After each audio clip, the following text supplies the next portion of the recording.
cornerbacks, quarterbacks, and wide receivers. We're talking about development of these positions as well as position battles going on in OTAs. I'm Chris Carter of the Locked On Steelers podcast.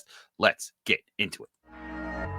You are Locked On Steelers, your daily Pittsburgh Steelers podcast, part of the Locked On Podcast Network, your team every day.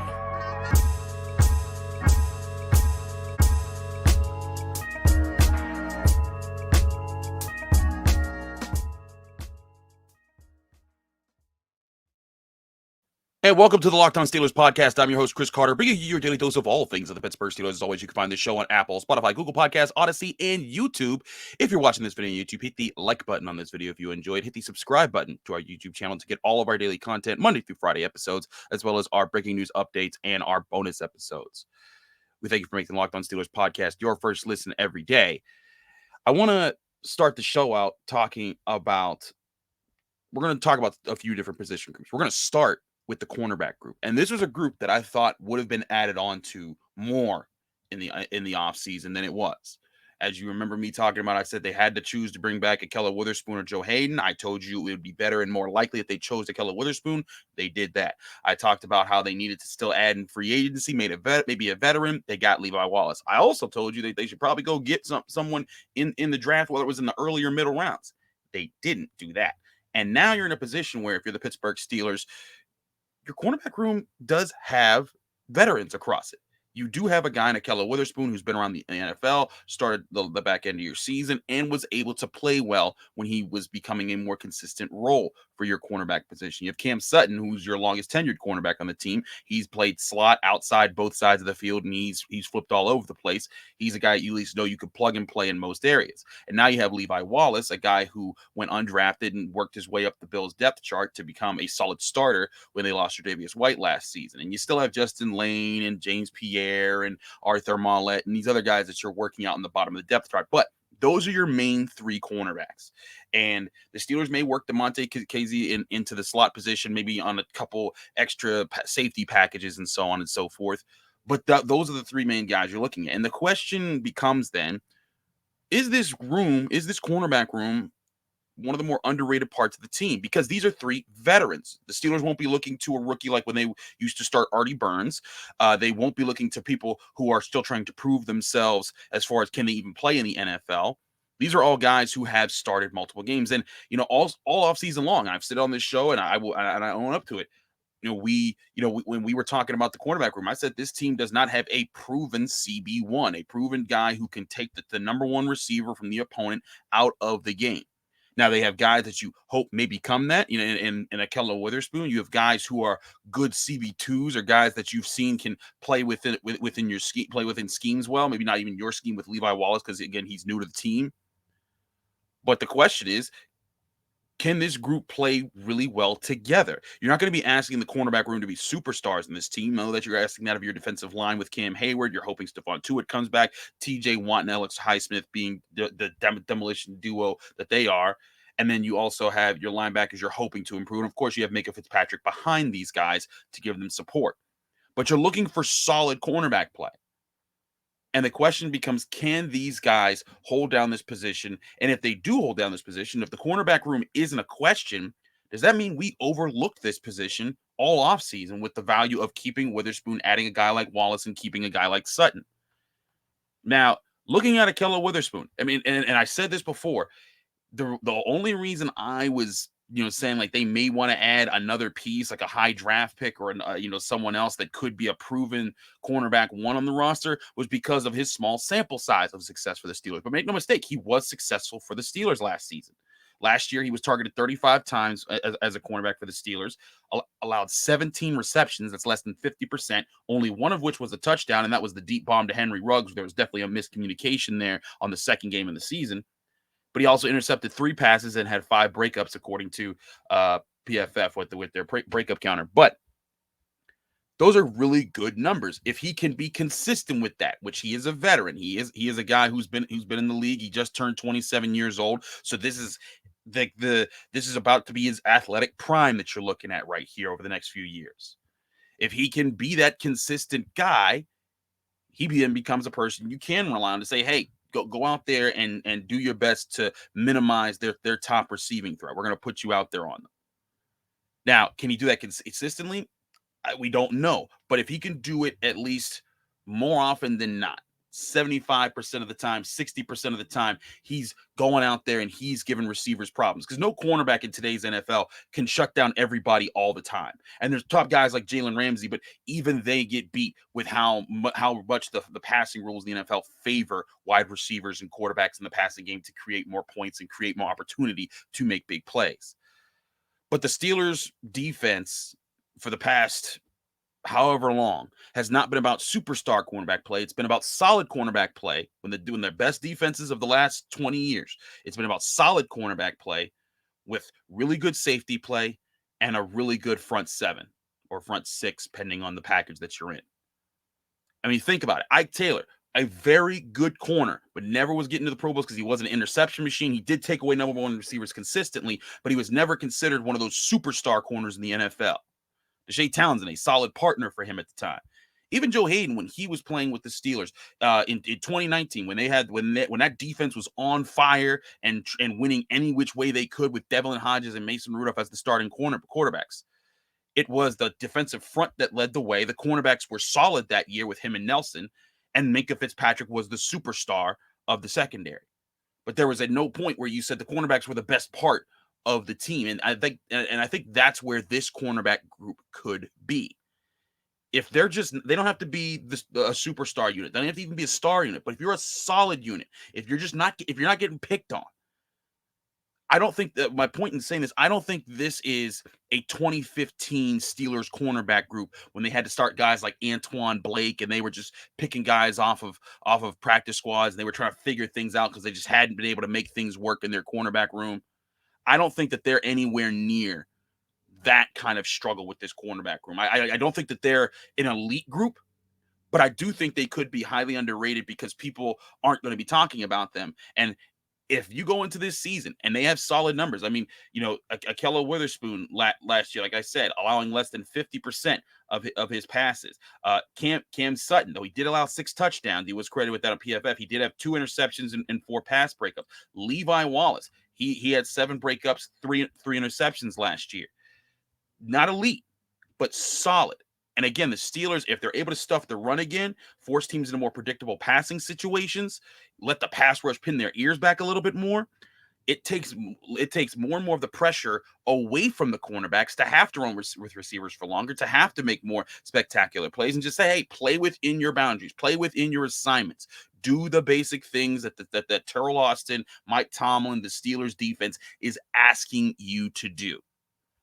And if they do that, I think they become a solid unit. And then by mid-season, we're looking around and we're saying, oh, snap, that cornerback room's a lot better than we gave it credit for. And maybe they didn't need a superstar in the draft after all.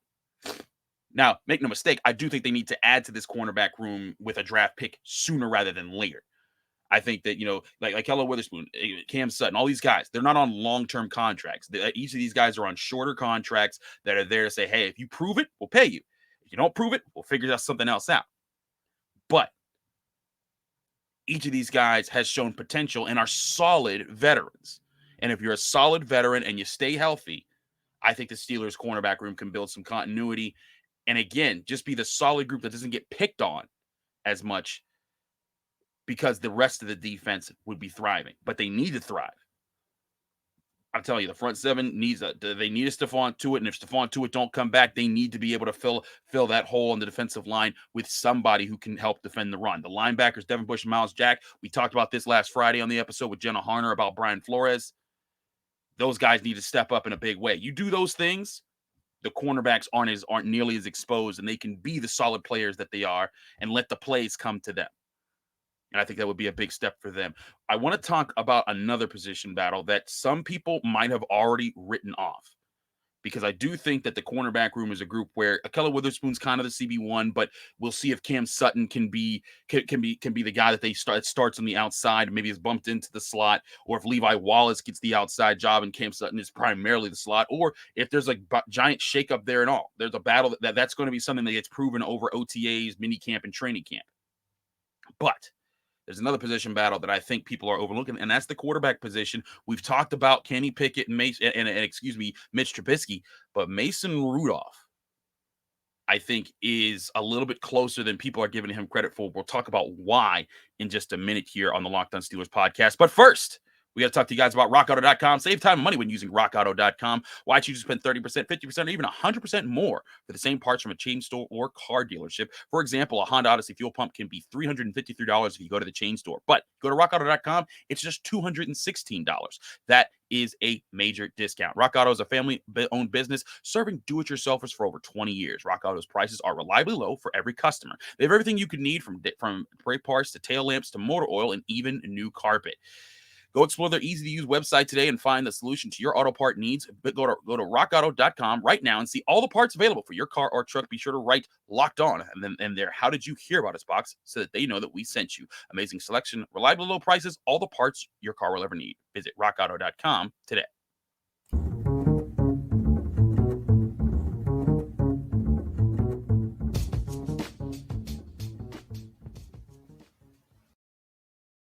Back here on the Locked On Steelers podcast, I'm your host, Chris Carter, continuing to talk about Steelers OTAs. I think that there's been an interesting discussion about, we'll be predicting this all offseason long. This isn't the last time we'll talk about this. People were asking me all the time, Chris, can you give us, your chances of who wins the starting Steelers quarterback position? And I think I gave something along the lines of like Mitch Trubisky 40%, Kenny Pickett like 30%, or Kenny Pickett 35% and Mason Rudolph 25%, something along those lines.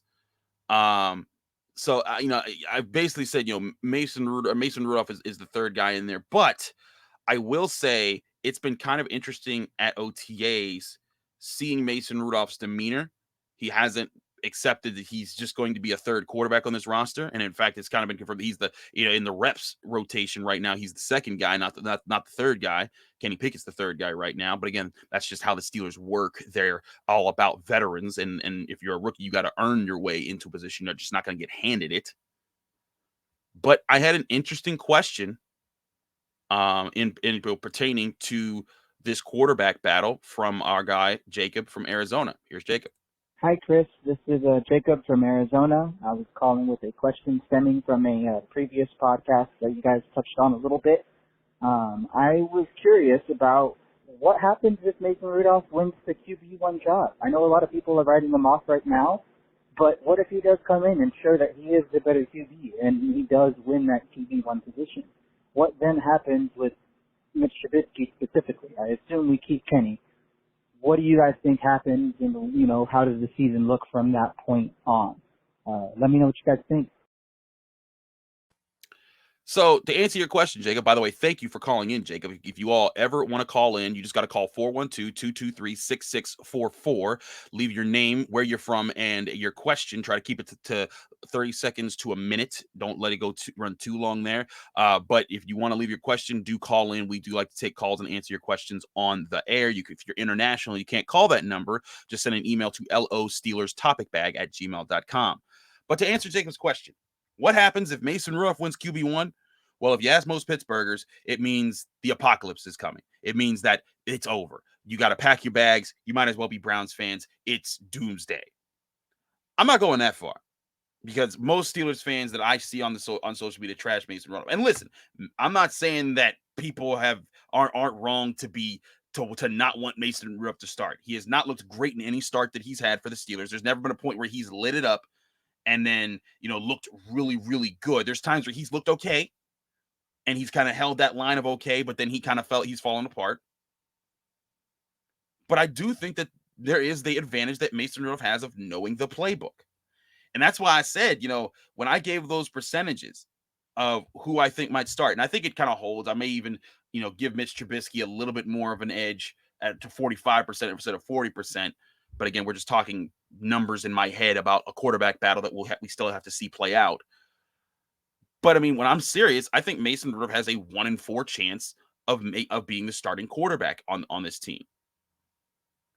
Because again, Mitch Trubisky, as excited as everyone is, and as I think he's going to be the starting quarterback. I'm not saying that he's not going to be, but there is an advantage to knowing the offense. And I will give Mason Rudolph these credit points because I do think that he gets blamed for a lot of things that aren't necessarily his fault. He does deserve a lot of blame when he's made mistakes, but this was a guy who had a really rough start with his NFL career. He took over an offense that he was starting to look like he was understanding, and then he got clocked by Earl Thomas, knocked out of one of his I think it was like third or fourth start in the NFL. Literally knocked out. They had to remove his face mask. It was one of the more traumatic blows to the head I've seen. And he had to recover from that. When he came back, he wasn't at his best. And then he got clocked again with a helmet all over the head by Myles Garrett. And then he was accused of making racist statements. He was put on the national spotlight for maybe being a racist. Those things were never proven. But I look at that and I see like, man, that's a rough start. And then when he comes back from that, he struggles even more. And you can see the guy was in his own head, and he never really had the chance to just have a normal start to his career. When he first came to the Steelers, Randy Fichtner was the offensive coordinator. There was no quarterback coach. Then they got him Matt Canada. Then Matt Canada became the offensive coordinator. So then he had to learn under Mike Sullivan, the new quarterback coach. So I do give Mason Rudolph the room to say, hey, you had an abnormal start to your career. You had a lot of things that don't happen to most quarterbacks ever. And that kind of made things a little bumpy. But he still has to prove himself. And in the one game that he started against the Lions this past year, I don't put that tie on him. He wasn't great in that game, but he put them in position to be able to win. If the Steelers don't lose fumbles from, I know one was Pat Freiermuth, I think the other was Diontae Johnson. I might be mistaken on it being Diontae Johnson. But if the Steelers don't lose 2 fumbles in overtime, there's a good chance that they win that game. And you're not talking about a tie game or worrying about tiebreakers at the end of the season and needing the Raiders and the Chargers to not tie. You would have been in the playoffs without having to worry about that. And even though they didn't make the playoffs.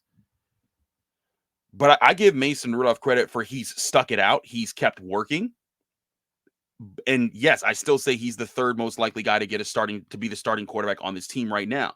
But to answer your question, Jacob, I don't think it's all that crazy to think that he could be the starting quarterback. This isn't Landry Jones of a situation here, or Landry Jones to Ben Roethlisberger. Mitch Trubisky, again, I'm saying he's probably going to be the starting quarterback. There's the off chance that Kenny Pickett wins it over him. I think Kenny's still got he's still got some adjustment time he's going to need for the NFL, while Mitch Trubisky will be more NFL ready right now. But Mason does have the advantage of being in this offense, knowing the playbook, knowing the things he has to work on, and knowing the things that Matt Canada wants to do as an offensive coordinator. And I think even right now, if you look at OTAs, he might even look smoother. I'm not allowed to say what happens on the field on OTAs because that's the rule the Steelers have. So I can't tell you unless a player tells me certain things that happen. But point being, if you hear that Mason Rudolph looks better than Mitch Trubisky on certain days of OTAs, it's not something that I think it would be that crazy. They're like, yeah, he knows the offense better. He might even look better right now. But that's something that can get easily surpassed by the time you get to training camp. So I'm not saying that Mason Rudolph is going to win the quarterback battle. I'm not saying that it's even likely that he's going to win the quarterback battle. But I am saying if you're asking the question right now, wait a minute, is he in the conversation? That answer is yes. Because again, Mitch Trubisky has to prove himself. As much as I think that he can be better than what, he can be a better quarterback for the Steelers. That's a guy, we talked about all the things that Mason Rudolph went through. Mitch Trubisky had 3 offensive coordinators in 4 years with the Chicago Bears. That they did him no favors while he was there. He had one really good season, making the Pro Bowl, getting them to the playoffs. But ultimately, the Bears organization, there's a reason they only have one Super Bowl. They haven't had continuity, and they didn't give Mitch Trubisky that. And one thing the Steelers are known for is continuity. So this is a chance for all 3 of these guys, Kenny Pickett, Mason Rudolph, Mitch Trubisky, to have an even playing field to have a young offense with dynamic playmakers. Najee Harris, I think, is dynamic. Pat Freiermuth is dynamic. I think Diontae Johnson, Chase Claypool, Calvin Austin, and George Pickens, all four of them can be dynamic playmakers at the wide receiver position. This is going to be a very interesting group to watch. But again, with that clean slate, I still give the edge to Mitchell Trubisky. And again, Mason Rudolph could surprise us. He could finally show up. I mean, he does have an NFL arm. He isn't a statue. He can move, not as well as Kenny or as Mitch Trubisky, but he can move. And I do think that there's a chance that he will be competitive in that sense, but I'm not going to give him the edge in either quarterback battle there. I think that he may even end up being the official number 2 quarterback this season because of his veteran experience. But I still don't think he beats out Mitch Trubisky. But we will see how things go. OTAs start today, this Tuesday, the week 2 of OTAs start this Tuesday as the Steelers get back at it. We'll be keeping an eye on things there. I will be there along with my partner, Nick Faribault at Pittsburgh Sports Now and SteelersNow.com. You can read my work there as we're giving our reporting from what's going on at OTAs. But I wanted to talk about something else with the wide receivers when it comes to development and an aspect to this that I think could address some history as far as Steelers wide receivers and how they've come up on the team. We'll talk about that right here on the Locked On Steelers podcast right after this.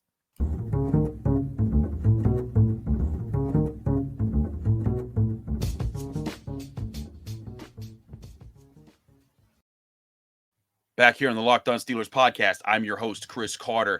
I wanted to address another question that we had from one of our listeners and viewers. Again, you can always call 412-223-6644 to get on the line, and again, leave your name and your voicemail with your question. Try to keep it under a minute.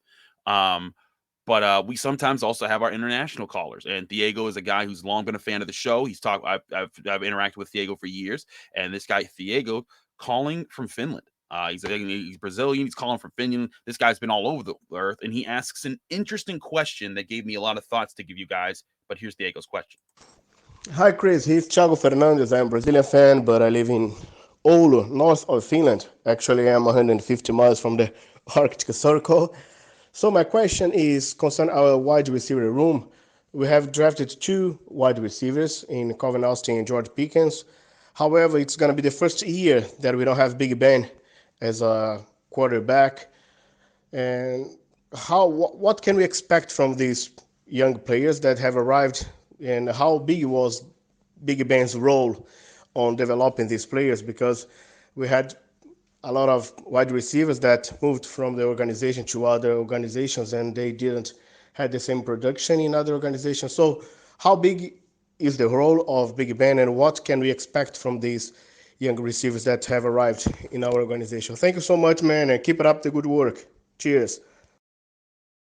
Thanks, Thiago. Really appreciate the question and the thoughts there. Let's break this down part by part, because I do agree that it's an interesting question with how wide receivers develop on the Steelers roster. First of all, asking about Ben Roethlisberger. It's interesting because Ben Roethlisberger has had plenty of talented receivers go in and out of the organization over his, 18 years playing for the team. But let's talk about the point of guys going somewhere else and not playing as well.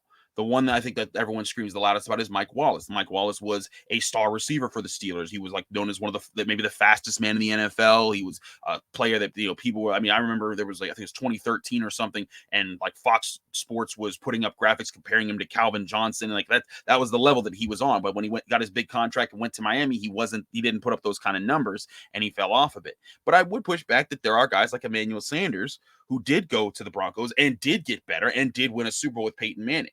And Antonio Brown, who he's a different case because he was the best receiver in the NFL, but he did go other places and he still was a very talented receiver. You saw what he did for the Bucs. He was a big contributor, albeit a short contributor, because he was on and off the roster. But in the playoff run, they don't win some of those playoff games without him. He scored, I think, a touchdown in their 5 straight games to end the season, including the Super Bowl. But I think that Ben Roethlisberger has an interesting role in developing receivers on the Steelers roster. But it wasn't the way in, like, I think most people picture a quarterback developing a wide receiver. Like, for example, you're probably thinking like, oh, as soon as they got to rookie camp or as soon as they got to OTAs, Ben's pulling you aside and saying, this is everything I want you to do. Bing, bang, boom, do this, do that, do this, that. And this is how you become my star receiver. I don't think it was that simple. As a person who watched training camp, Ben would get on certain receivers, but he would get on the Eli Rogerses. He would get on the Ryan Switzers. He would work really hard to establish those connections. But I mean, if you ask James Washington in 2018, his rookie season, he said Ben Roethlisberger. I was scared to talk to the guy. We didn't talk. He said we may have said like 2 sentences to each other all season long. I think Ben Roethlisberger's development with wide receivers was more so giving them opportunities to make plays. I'm not so sure Ben pulled you out of a lineup and talked to you and try to set your life straight, as much as if he saw that you were talented, he got you the football. And if you guys had interactions, you kind of fed off of it. Like, for example, Antonio Brown, I don't think that Ben necessarily developed him as a player, like helped him become a sharper route runner. But I do think there were times where Ben kept Antonio Brown in check. There was one season where I think at the end of the season, there was, a story about how Antonio Brown was kind of going off the rails and was saying these crazy things. And he was talking to Ben and then just started ignoring him. And he said it was when, and Antonio Brown even admitted it was when Ben kind of didn't respond to him or didn't respond to his text that he apologized. And he said, that showed me, he showed me in his own way, I was in the wrong and I needed to do better. I mean, Ben Roethlisberger got Antonio Brown to admit he was wrong. That's something. Like, when was the last time you heard Antonio Brown admit I was wrong about something? That was how I think Ben was a leader for the Steelers, and that he would lead by example. And I think he would do the things when he related with the guys. But I don't think that he necessarily, like, he wouldn't go to the wide receiver meeting. You know what? Let me not say something I don't know for sure. But I don't envision Ben Roethlisberger was the guy that sat in on every wide receiver meeting room and said, hey, guys, you need to do this and this and this every single day. I don't think it was like that. So with these young receivers, I think that they're going to be fine. I think that they're going to develop the same way they develop. Now, the question is going to be, do they get the same opportunities to make big plays the way that Ben Roethlisberger did give receivers like Mike Wallace, like Santonio Holmes, like Emmanuel Sanders when he was with the Steelers, like Antonio Brown, like Juju Smith-Schuster, like Martavis Bryant? I think that Ben Roethlisberger gave those guys a lot of opportunities to make plays. And he may not have been the greatest leader of all time, because Emmanuel Sanders said when he left the team, he said Peyton Manning's a different kind of leader. He's like, I've never seen something like this. But the Steelers receivers did want to play for Ben Roethlisberger. If you remember, after that Giants opening season win in 2020, remember Juju Smith-Schuster come up and think, that's my quarterback. Now, part of that's also Juju was just exuberant and he always wanted to be there for his team. But that was something that was real. And the team did get behind Ben Roethlisberger when it was time to get behind it. So to answer your question, Tiago, I don't think that Ben Roethlisberger was the biggest developer of wide receivers for the Steelers. I think he gave them the best chance to make plays with the way that he threw the ball, with the way that he was a big play quarterback and would launch that sucker and give these guys chances to show off their stuff. But I do think that that the development of these young receivers is going to be more about just, hey, how do the Steelers' offense continue to work? How do they continue to push these guys? I truly think a lot of what the Steelers have developed is, at the wide receiver position is, one, they've always had very good scouting. They've often picked receivers that other teams overlooked and thought that weren't going to be good, and they found a way to make them work. And sure, they've had their misses, but if there's a lot of teams out there that wish they could have the success at drafting wide receivers that the Steelers have had over the last 15, 20 years. Point being, I think the development of wide receivers is more of an organizational thing that Ben Roethlisberger was involved with when he was in Pittsburgh than necessarily just a Ben developing them thing. But to answer your question, I do think there's going to be an interesting shift and push in how do these receivers develop with Mitch Trubisky, Mason Rudolph, Kenny Pickett, whoever becomes the starting quarterback for the Steelers. Because let's say, I mean, we're optimistic here. We're talking about Mitch Trubisky being the starter, being able to be better than he was in Chicago because of a more stable organization that's giving him a chance. We're also talking about Kenny Pickett maybe being able to come in and be an extremely accurate quarterback who sees the field at a very solid level. We're talking about all those possibilities. But say they don't happen. Say the Steelers have below average quarterback play. Are we? Are the receivers gonna? Is it gonna be a Steelers development or a receiver development problem, or is it going to be they just didn't have the chances to make as many plays? That's gonna be a big question going on to this year. But we've already heard Chase Claypool talking more maturely as a Pittsburgh Steeler, talking about he has a bigger role to be a leader, to be a guy that people look up to. George Pickens already said, "Hey, I look up to that guy. He's showing me the ropes. He's helped me understand things here." And it's going to be interesting to see how these guys develop on the roster. And if the Steelers receivers become playmakers, which I think is going to be something that will develop this year, I do think you see this offense in another light with how things move forward, because I do think that was something that was overstated. I do think that Ben Roethlisberger was a big part of a lot of these receiver successes. Like Mike Wallace doesn't just become a star receiver that gets a big payday in Miami because, if he was with, name a random quarterback, Ryan Tannehill, who we went to work with in Miami. But again, I think that he struggled in Miami because that was Miami and that was Ryan Tannehill. If you had put Mike Wallace with, another quarterback at the top of the list, or Russell Wilson, a Tom Brady, Peyton Manning, and Aaron Rodgers, I think that he flourishes there. It just didn't work out for him. Well, for example, I think it'll be very interesting to see, does James Washington work out with the Cowboys? Does Juju Smith-Schuster work out with the Chiefs? These were guys who James Washington never really blew it up with Ben, so that'll actually be kind of interesting to see how that plays out. But Juju Smith-Schuster had some really good years, kind of didn't have a good last 2 years with the Steelers, but in the Chiefs offense, that's highly explosive and has a lot of other targets in it. How does he do? I think that's going to be very interesting, and we'll see more to the answer of your question as far as what is the development of Steelers receivers like when you don't have a franchise future Hall of Fame quarterback leading your offense. So, great question, Thiago. Remember, you guys can call in 412-223-6644 to get in and get your number, get your call. Remember, leave your name and where you're from so we can get you on the show with your question that's under a minute long. Thanks again for checking out the Locked On Steelers podcast. I'm your host, Chris Carter. Follow me on Twitter and Instagram at Carter Critiques. Read my work at SteelersNow.com, where I'm breaking things down. Again, I'll be at OTAs breaking things down for you guys. We'll have a lot of coverage there. We'll also be talking more about what happens at OTAs and give you some more thoughts about how things are going on right here on the Locked On Steelers podcast that you can find on Apple, Spotify, Google Podcasts, Odyssey, and YouTube. Remember to like this video if you enjoyed it. Subscribe to our YouTube channel to get all of our daily Monday through Friday episodes, as well as our bonus episodes and our breaking news updates. We'll be back tomorrow with more on your Pittsburgh Steelers.